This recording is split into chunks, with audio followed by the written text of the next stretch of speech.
అందరికీ శనార్థులు. నేను మీ Srivalli. Lotus agro farming సమర్పించు బరాబర్ ముచ్చట్లకు స్వాగతం. లోటస్ అగ్రో ఫార్మింగ్ మీ చిన్న పెట్టుబడి కోట్లు కురిపిస్తుంది. ముందుగా తలకాయ వార్తలు చూద్దాం. అటెనక వార్తలకు పోదాం.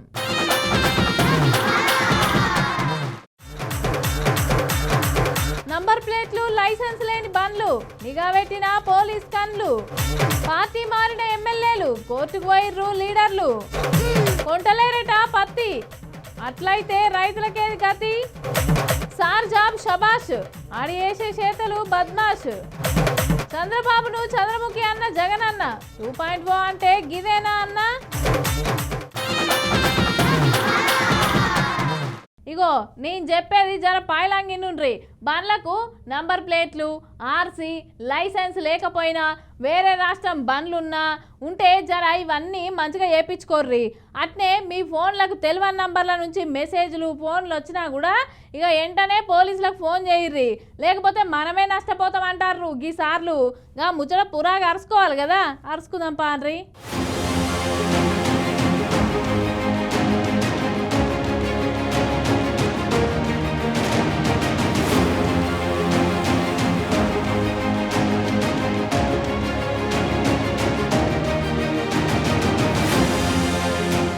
వామ్మో ఇక్కడ బండ్లు గింతగానం ఉన్నాయి, పక్క పొంటి పోలీసు వాళ్ళు కూడా ఉన్నారు. అగో ఏంది గీ బండ్ల కథ అంటారా? పోలీసు వాళ్ళు నెంబర్ ప్లేట్ లేని బండ్లను, తర్వాత ఆర్సీ లేని బండ్లను, తర్వాత వేరే రాష్ట్రంలో ఉన్న నెంబర్ ప్లేట్ల బండ్లను అన్ని పట్టుకొని గిడ పెట్టిర్రు. అగో ఒక ఆటో కూడా ఉంది కదా, ఏంది సార్లు ఎక్కడికి బండ్లు ఎందుకు పట్టుకొచ్చిర్రు, ఏడ దొరికినాయి? ఇది ఎస్పీ మేడం ఇన్స్ట్రక్షన్ ప్రకారంగా ఈ రోజు మన సోనారి విలేజ్ కుబీర్ మండల్లో కమ్యూనిటీ ఎన్ఫోర్స్మెంట్ ప్రోగ్రామ్ చేయడం జరిగింది. దీంట్లో బైక్స్, వేరే స్టేట్కి registration bikes, plus number plate లేకుండా bikes, minor driving, cyber crime, mixed కళ్ళు, మిక్స్ హిందీ, సీసీటీవీ కెమెరా గురించి కౌన్సిలింగ్ చేయడం జరిగింది. మన ఒకటే రిక్వెస్ట్ అందరికీ, ఏదైనా సస్పెక్ట్ కనిపిస్తే అప్పుడే డయల్ 100 చేయాలి. చట్టం ప్రకారంగా మేము కార్యవాయి చేద్దాం. ఇక లా అండ్ ఆర్డర్ ఎస్టాబ్లిష్ చేయడానికి మీ అందరికీ సపోర్ట్ ఖచ్చితంగా ఉండాలి. అది మీ సపోర్ట్ ఇస్తే మన వాళ్ళు ఖచ్చితంగా యాక్షన్ తీసుకుంటున్నారు. సో జస్ట్ కొంచెం అలర్ట్ ఉండండి. సో దట్ ఇది ఏం దొంగతనం లేకుండా మన పీస్ఫుల్గా శాంతియుతంగా ఇది మన సోనారి విలేజ్ కానీ కుబీర్ మండల్ కానీ ఉండాలి. అగో ఇన్నారు కదా పోలీస్ సార్ చెప్పిన మాట. నిర్మల్ జిల్లా కుబీరి మండలం సోనారి గ్రామంలో జరిగింది. కార్డెన్ సర్చ్ ఎత్తే ఇవి బయటకు వచ్చినాయి. అటెంక సిరి పబ్లిక్ అందరిని పిలుచుకొని ముచ్చట్లు పెట్టిరా అన్నట్టు. ఎట్లా సైబర్ క్రైమ్ జరుగుతుంది, దొంగలు ఎట్లా వస్తున్నారు, దొంగతనాలు ఎట్లా జరుగుతున్నాయి, బండ్ల కథ ఏంది, బండ్లు ఎట్లా నడపాలి, బండ్ల రూల్స్ ఏంది, ఇవన్నీ కుద్దు ప్రజలకు వివరించారు పోలీస్ సార్లు. అటెంక సిరి సైబర్ క్రైమ్లు ఎట్లా జరుగుతున్నాయి, మోసాలు ఎట్లా జరుగుతున్నాయి, వీటిని ఎట్లా అరికట్టొచ్చా అని చెప్పేసి ఈ నెంబర్లు చెప్పిర్రు. ఎవరన్నా మీకు అనుమానంగా ఉంటే వెంటనే పోలీసు వాళ్ళకు ఫోన్ చేయాలని చెప్పిర్రు. ఎందుకంటే మీరు సహకరిస్తేనే మేము పని చేయగలుగుతాం, అప్పుడు సమాజం బాగుంటది, మీ ఊరు బాగుంటది, అందరం బాగుంటది అనుకొచ్చిర్రు. 100 కాల్ చేయండి. వాళ్ళు ఎందుకంటే మీకు సజెస్ట్ చేస్తారు. ఆ డాటా ఇస్తే ఆ డేటాబేస్లో మొత్తం మీ యొక్క డీటెయిల్స్ అన్ని ఫీడ్ చేసేసుకొని ఆ అమౌంట్ ఎక్కడ వెళ్ళిందో తక్కువ ఆగుతాయి. అవి వేరేదే మళ్ళీ వాని అకౌంట్ ఎవరు సస్పెక్ట్ పర్సన్ ఉన్నదో వాని అకౌంట్కి వెళ్ళవు అమౌంట్. ఆ తర్వాత ఫర్దర్ ప్రాసెస్ ప్రకారంగా మీకు అమౌంట్ రిటర్న్ ఇప్పించడం ఉంటుంది. కాబట్టి ఇదొకటి గుర్తుంచుకోండి. ఏదైనా ఉంటే 100-1930 ఈ 2 నంబర్లు మాత్రం ఎప్పుడైనా కాల్ చేయండి. ఇంకోటి ఏంటంటే ఇప్పుడు వరకు నేను చూస్తున్న దాంట్లో ఈ సైబర్ ఫ్రాడ్ కానీ ఇంకేమైనా కానీ ఎక్కువ మోసపోతుంది చదువుకున్న వాళ్ళు. కార్డెన్ సర్చ్ అంటే ఊర్లకు మొత్తం పోలీసు వాళ్ళు దిగి ఊరినంతా జల్లెడ పడతారు అన్నట్టు. ఇది గదే కార్యక్రమం. నిజంగా గిట్లా పోలీసు వాళ్ళు పబ్లిక్ దగ్గరికి డైరెక్ట్ గా వచ్చి అట్నే సమస్యలు తెలుసుకొని అట్నే ఏం జరుగుతుంది అని చెప్పేసి కౌన్సిలింగ్ చేసి ప్రజలందరినీ చైతన్యవంతం చేస్తే తారీఫ్ చేయవలసిందేనబ్బా అంటున్నారు ఈ ముచ్చట తెలిసిన వాళ్ళు. గట్లనే ఊర్లో మొత్తం తాగుడుకు అట్నే గంజాయికి మొత్తం దొంగతనాలకే పడుతుంది సార్లు. జర గాలమీన కూడా ఒక కన్నేరి సార్లు అని వాటికి ముచ్చట తెలిసిన పబ్లిక్.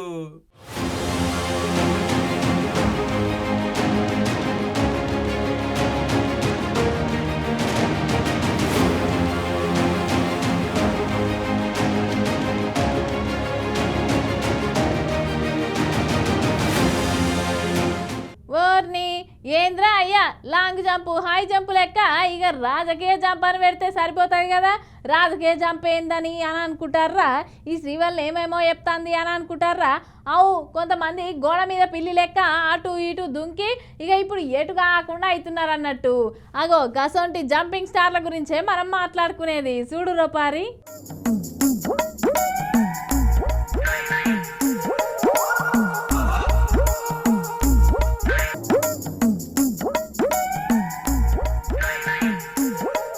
దానం నాగేందరు, కడియం సిఆరి, అడికెపూడి గాంధీ, కాలే యాదయ్య, గూడెం మైపాల్ రెడ్డి, పోచారం శ్రీనివాసు ఇట్లా 10 మంది ఎమ్మెల్యేలు బీఆర్ఎస్ లో గెలిచి కాంగ్రెస్ లో పోయే కదా. అగో గలమిన అనర్హత వేటు వేయాలని చెప్పేసి ఇలా కేటీఆర్ సార్ ఢిల్లీకి పోయిండు. అగో మైకుల ముంగడికి వచ్చి ఇట్లా మాట్లాడుకొచ్చిండు. మాకు ఈ 10 మంది శాసనసభ్యులు ఎవరైతే బీఆర్ఎస్ పార్టీ నుంచి పార్టీ మారి కాంగ్రెస్ లో చేరినారో వారి అనర్హత విషయంలో కూడా సుప్రీంకోర్టు మొన్న నోటీసులు ఇచ్చిన విషయం మీకు తెలుసు. మళ్ళీ ఇప్పుడు విచారణకు కూడా డేట్ ఇచ్చిన విషయం కూడా మీకు తెలుసు.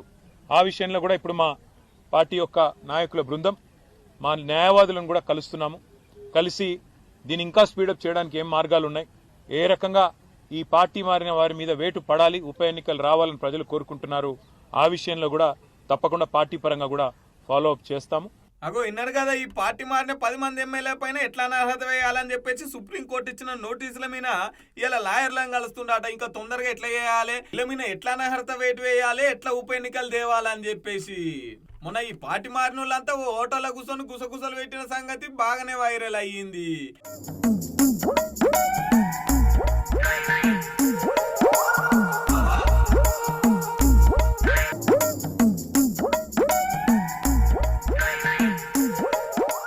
అట్లనే ఇలా కాంగ్రెస్ వాళ్ళు సిఎల్పి మీటింగ్ పెడితే అందరు ఎమ్మెల్యేలు వచ్చిర్రు, కానీ పార్టీ మారిన ఎమ్మెల్యేలు 10 మంది అయితే డుమ్మాకు వచ్చిర్రు.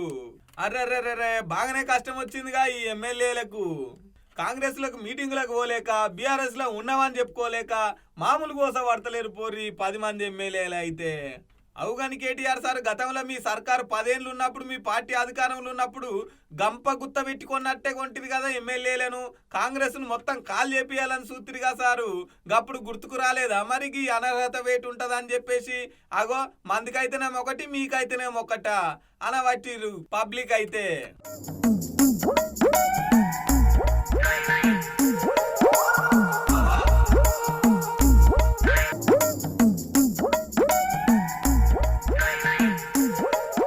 మరి ఎందుకు పోయిరు సారు మీరు ఈ పార్టీ వదిలి ఆ పార్టీ కంటే అభివృద్ధి చేసుకోవాలి మా నియోజకవర్గాలను, అందుకే అధికారంలో ఉన్న పార్టీలను కలిసినామని చెప్పేసి వాళ్ళు మాట్లాడుతున్నారు. ఇక నడమనైతే గట్టిగానే లడాయి అయింది పార్టీ మారిన ఎమ్మెల్యేలకు, కారు పార్టీ వాళ్లకు. హైకోర్టులున్నా కూడా సుప్రీంకోర్టు దేశం పెద్ద కోర్టులో నడుస్తున్నది. గట్టిగానే లాయర్లు కూడా పోరాడుతున్నారంట వీళ్ళని బర్తరాఫ్ చేసేటట్టు. ఇక చూడాలే మరి ఈ కేసు ఎంత దూరం పోతుందో. కానీ ఎమ్మెల్యేలు మాత్రం ఇప్పుడు గోడ మీద ఉన్నారు, ఇటు దుంకుతారో అటు దుంకుతారో కూడా చూడాల్సిందేనబ్బా.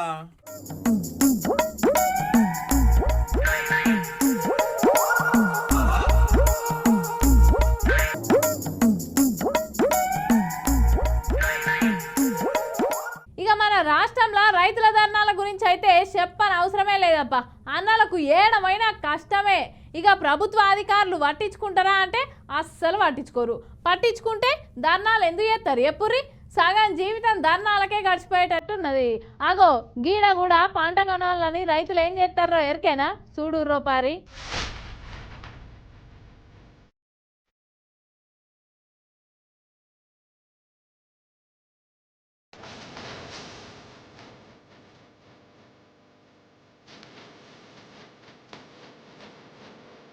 ఊరిని వేసిన పంటకు మద్దతు ధర లేక ఓ దిక్కెడుతుంటే పంటను కూడా కొంటలేరు కదా కొంతమంది అధికారులు. ఈ గిడ రోడ్ కడ్డంగా కూర్చొని మా పంటను కొనాలని చెప్పేసి నినాదాలు చేస్తున్నారు కదా రైతులు.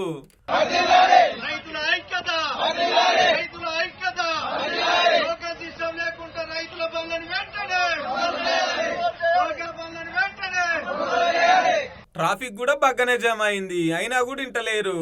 మేము తెచ్చిన పంటను మొత్తం కొనాల్సిందే అని చెప్పేసి నినాదాలు ఇస్తున్నారు. ఇగో ఈ ముచ్చట మంచిర్యాల జిల్లా చెన్నూరు వ్యవసాయ మార్కెట్లో అయ్యింది. ఇగో జాతీయ రహదారి మీద కూర్చొని ఎట్లా ధర్నా ఎత్తురో చూస్తురు కదా.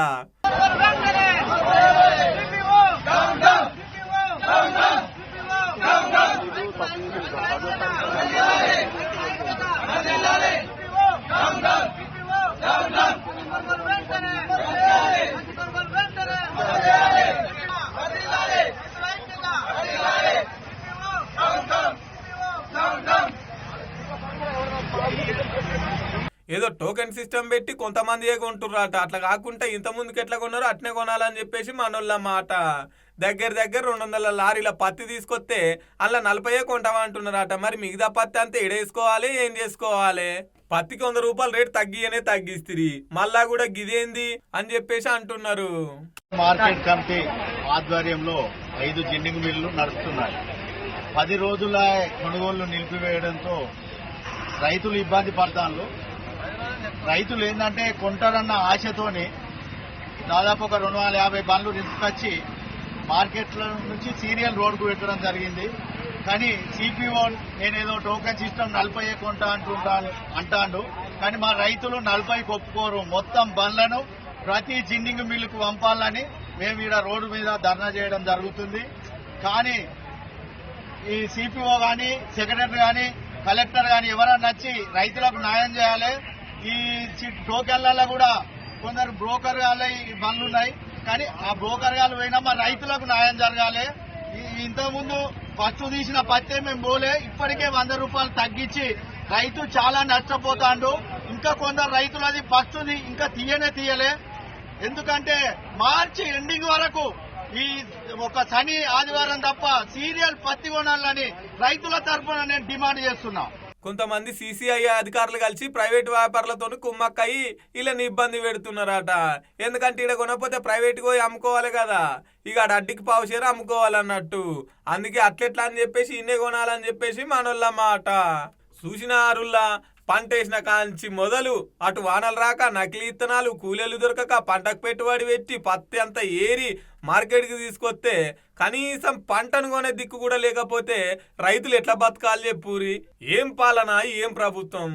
మార్కెట్ కమిటీ ఏరియాలోని మొత్తం ప్రతి రైతుని బేషరతుగా కొనుగోలు చేయాలని ప్రతి రైతు కోరుకుంటున్నారు. కాబట్టి ఈ టోకెన్ సిస్టమ్ తీసేసి బేషరతుగా ఇంతకు ముందు జరిపినట్టే జరపాలి. ప్లస్ రిజిస్ట్రేషన్లు కూడా ఆపాలని చెప్పేసి దుర్మార్గమైనటువంటి ప్రయత్నం చేస్తున్నారు. ఆ ప్రయత్నాన్ని కూడా ఆపేసి ఇంతకు ముందు పాత పద్ధతిలో ఎలాగైతే జిన్నింగ్ మిల్లులు చేసినారో ఆ విధంగానే జరపాలని ఈ సందర్భంగా కోరుకుంటున్నారు. ఆరుగాలం చెమట తీసి పంట పండించిన రైతు కంటే ఇగో గీ దళార్ల దంద ఎక్కువ అయిపోయింది కదా రైతులను బతకనియకుండా. సర్కారోళ్ళు, ఓ అధికారులు, ఇగో జరగిల కథ ఏందో అరుచుకోరి, జర రైతులను ఇబ్బంది పెట్టకూరి సార్లు.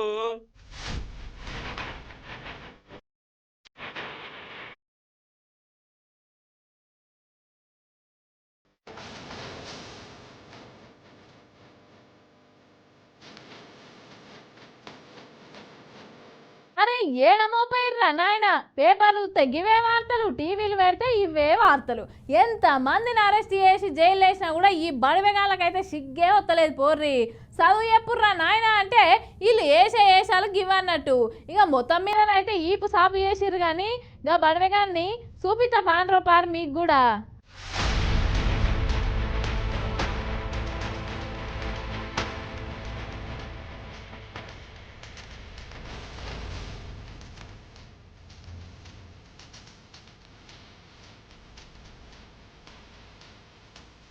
చదువు చెప్పురా సన్యాసి అంటే చదువు చెప్పేది ఇచ్చిపెట్టి పిల్లల్ని ఖరాబ్ చేస్తున్నాడు కదా గీ బద్మాష్ గాడు. అగో తంబాను కట్టి ఉతికిరో మలక ఊరోళ్ళంతా కలిసి. గిడు ఓ నలికుట్లో లెక్కన ఉన్నాడు, గిడు కానొస్తుండు కదా. ఇగో గిడు అనకాపల్లి మండలం వడ్డాది గ్రామంలో NTS స్కూల్లో చదువు చెప్తాడట. చదువు చెప్పేటోడు చదువు చక్క చెప్పాలి, విద్యా బుద్ధులు నేర్పించి ప్రయోజకులను చేయాలి. కానీ వీడే ఖరాబ్ చేసిండట ఓ 9వ తరగతి చదివే పాపను. స్కూల్ నుంచి వచ్చిన తర్వాత మళ్ళీ 5:30కి మళ్ళీ ప్రైవేట్ డే పెట్టామండి.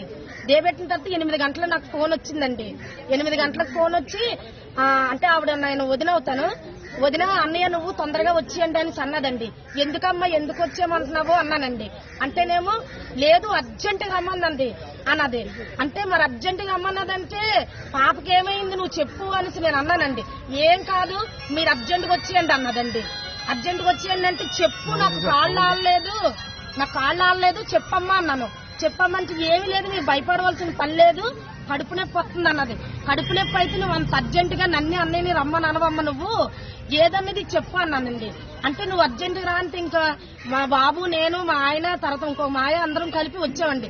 వచ్చేటప్పటికి పాప పరిస్థితి ఎలా ఉందో తెలుసండి, అసలు ఇంకా హార్ట్ ఆగిపోద్దేమన్న పరిస్థితిలో ఉంది.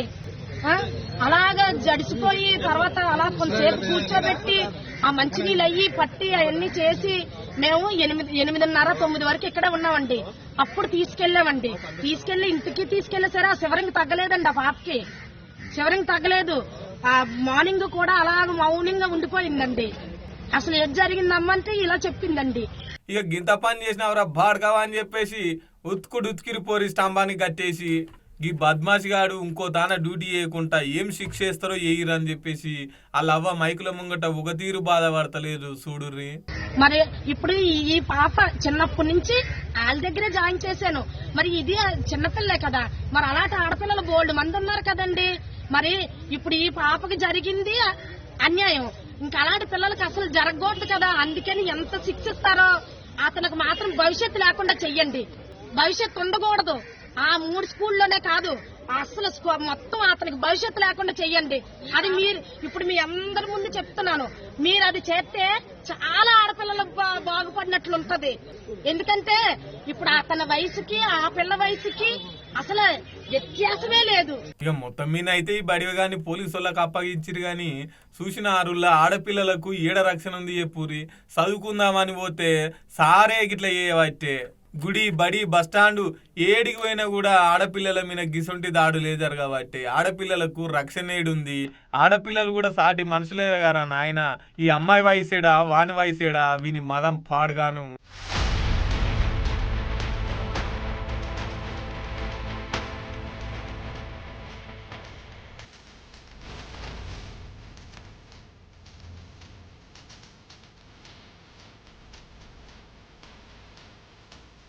ఏంది చదివి చెప్పేటోడు చెప్పి చెడిపోతాడు అన్నట్టు వీడు మంచి మాటలు చెప్పి మంచి దారిలో పెట్టాలి గాని వీడెగింత కీచకుడు అయిపోతే ఇక ఎట్లా చెప్పురి సమాజంలో రేపు భవిష్యత్తులో నిలబడబోయేది ఈ యువకులేనాయే ఈ యువతులేనాయే. వీళ్ళకే మంచి దారి నేర్పాలి గాని వీళ్ళే మంచి చెప్పుడు కాకుండా చెడు చెప్తున్నారంటే ఈ సార్లను ఏమనాలి చెప్పుర్రి. ఓ పోలీస్ అన్నలు జరనైతే ఇసొంటి బడివేగాన్ని అస్సలు ఓలకూరి. ఈయనకి వీళ్ళ అమ్మాయి చెప్పినట్టు భవిష్యత్తే లేకుండా ఎయ్యిరి. ఎందుకంటే ఈ అమ్మాయే కాదు ఇట్లా ఎంతమంది అవుతున్నారో అగో వాళ్ళందరికీ కూడా బుద్ధి స్టార్ట్ చేయరి సార్లు అంటున్నారు. ఈ ముచ్చట తెలిసిన పబ్లిక్.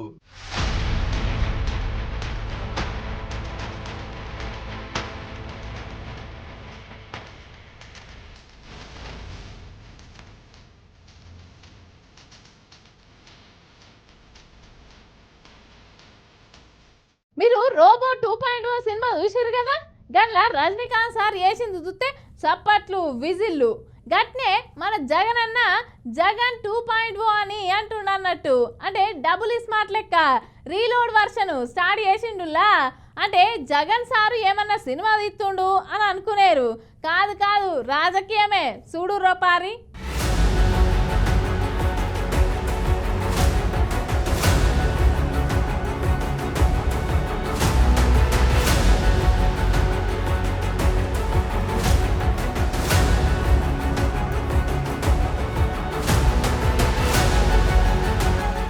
జగన్ 2.0 ఎట్లుంటుందో గానీ ఇప్పుడైతే సర్కారుకు సురుకులు గట్టిగానే అంటిస్తుండు.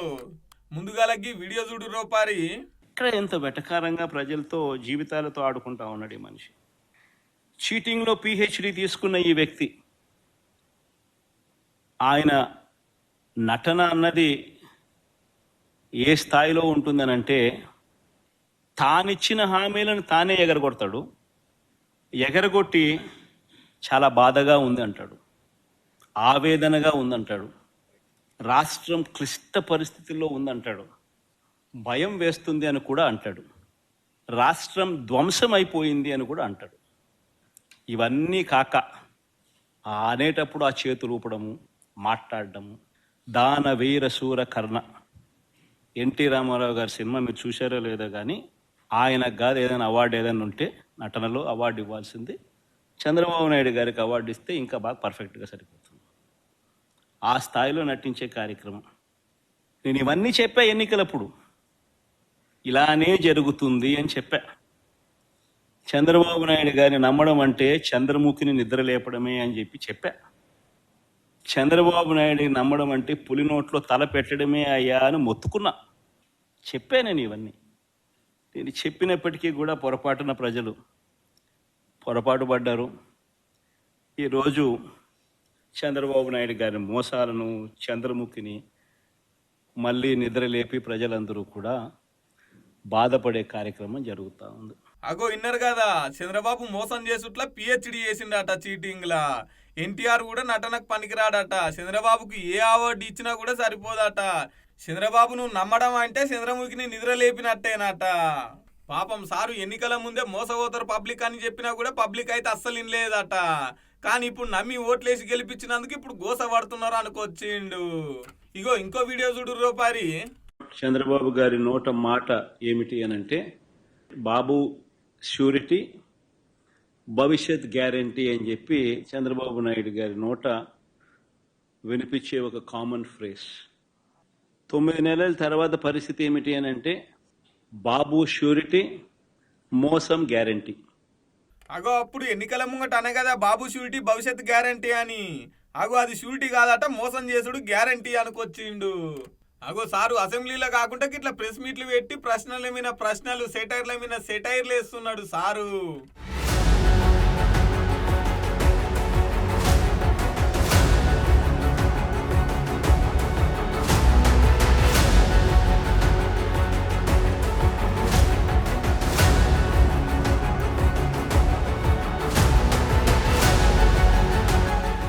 అవుసారు మీరు గత 5 ఏళ్లుగా పరిపాలించారు కదా, మరి మీ పరిపాలన బాగుంటే ప్రజలు మిమ్మల్ని ఎందుకు కోరుకోలేదు అని చెప్పేసి కింద కామెంట్లలో సెటైర్లు బాగానే ఎత్తున్నారు పబ్లిక్.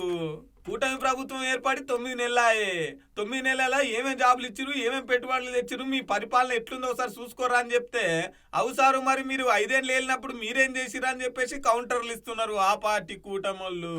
పాపం సారు పార్టీల నుంచి చాలా మంది వెళ్ళిపోతున్నా కూడా సార్ అయితే తగ్గేదే లేదు. 2.0 తోని ఇంకా సుక్కలు చూపిస్తామని పట్టిండు.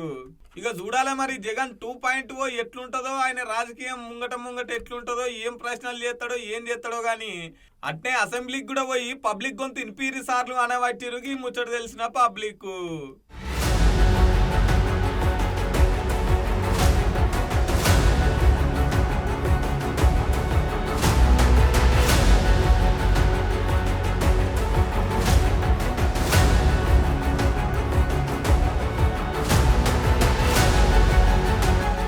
ఇవన్నట్టు ఇయాల్టి ముచ్చట్లు. ఇక రేపటి బరాబర్ ముచ్చట్లలో మళ్ళా కలుద్దాం. అంతవరకు చూస్తూనే ఉండుర్రి బీఆర్కే న్యూస్ తెలుగోడు సత్తా. రేపు మళ్ళొత్తా.